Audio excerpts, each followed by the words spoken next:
How's it going, guys? This is Techware Tactical, and I'm back with something new today. Actually, it's not even surplus. This is the Ecoflow River.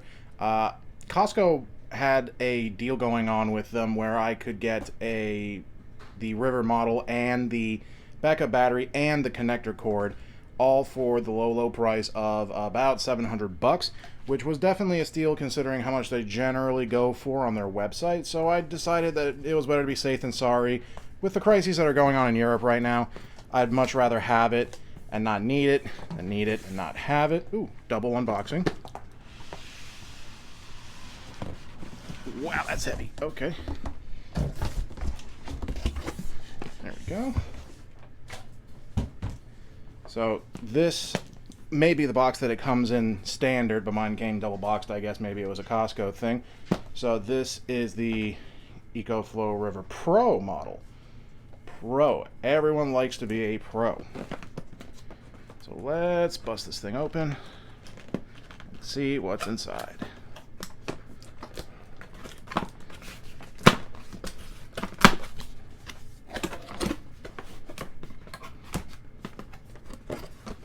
Man, both of these have had really solid packaging. So this is your accessory kit, nicely branded just like the battery. We'll put that off to the side, and there is your money shot. So get this out of the way. There is your Ecoflow in its natural state with no additives to it. Comes with a little light, on-off switch, USB, two USBs, and a fast charge, which was definitely useful if you're still relying on any sort of more modern electronics. Then you also have your basic car plug-in. I'm sure there's a name for it, but I don't know it.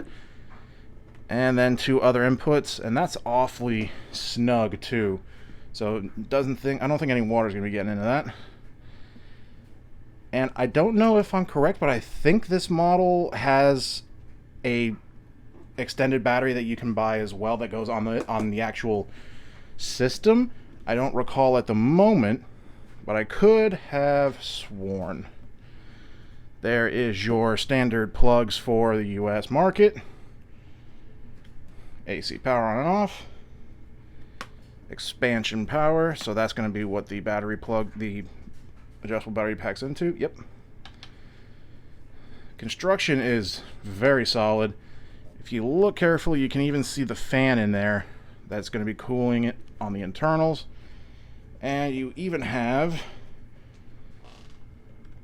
your solar input, overload protection, and a standard plug that you can plug into a wall in case there's a storm coming and you don't have solar or anything like that, and you just need a big battery to make sure you have stuff that, like comms, that you want to keep online. That is awesome. So let's see here. Nope. So it probably needs to power up before you can actually turn it on. It doesn't come pre-charged. There's a bunch of videos out there of people who are far more familiar with power banks than I am that could probably fill you in a lot more. I just wanted this to be an unboxing just because I haven't really seen a fairly detailed one where it gives you a view all around it, and I wanted to be someone that could help that for the community. These have really been taking off between like these and Jackery. Jackery is a bit more entry level from what I understand. It's far more useful if you're, living the van life or something like that where it's temporary. This is more hard use, more emergency use. You can use it for the same practicality as a Jackery. This one's just a little bit more upmarket. So pretty soon we're going to be getting solar panels for this as well, and we will hopefully avoid most of the crises in Europe, although I've already heard stories of people's thermostats basically getting shut out by the government if they have a smart connector in any sort of way where you can control it from a phone or anything. They now have the ability to just shut that off because they don't want you siphoning power off the grid. So thank you so much, guys. I will see you in the next one.